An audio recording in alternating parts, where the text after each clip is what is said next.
আছে ভূত।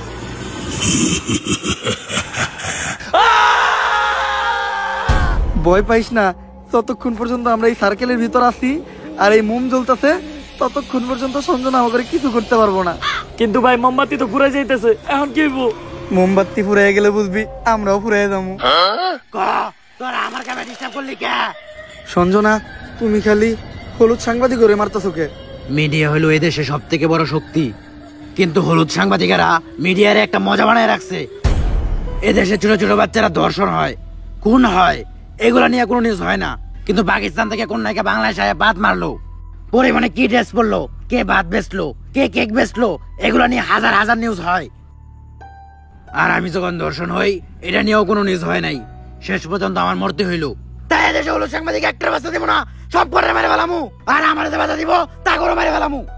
তোমার জায়গায় তুমি ঠিক আছো, কিন্তু সবাই রে মারা কোনো সমাধান না। হলুদ সাংবাদিকদের যন্ত্রণা এই দেশের প্রত্যেকটা মানুষেরই সহ্য করতে হয়। আসলে আমাদের পরিবর্তন হতে হবে, আমাদের প্রতিবাদ করতে হবে।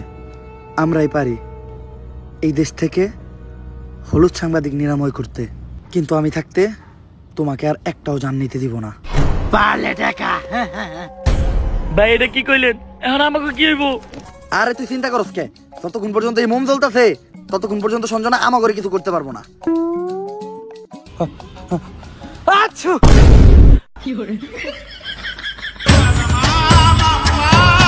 ভাই এটা কি করলেন? মামলা নিবি আলাইলেন।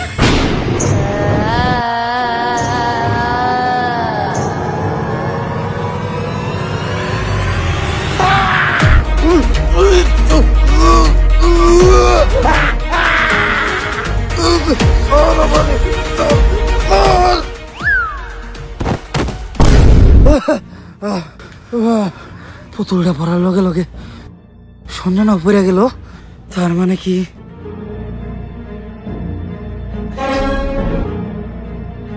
দুম দুম তাক তাক দুম দুম দুম দুম তাক তাক দুম দুম দুম। জাফরিটা নিয়ে আয়। না না না, এটা করিস না। লেবুর ভিতরে ঢুকবি নাকি কইরা দিমু চুদলিং কম? আমি এনে ঢুকতেছি, কিন্তু মনে রাখিস আমি ফিরবো, আমি আবার ফিরবো।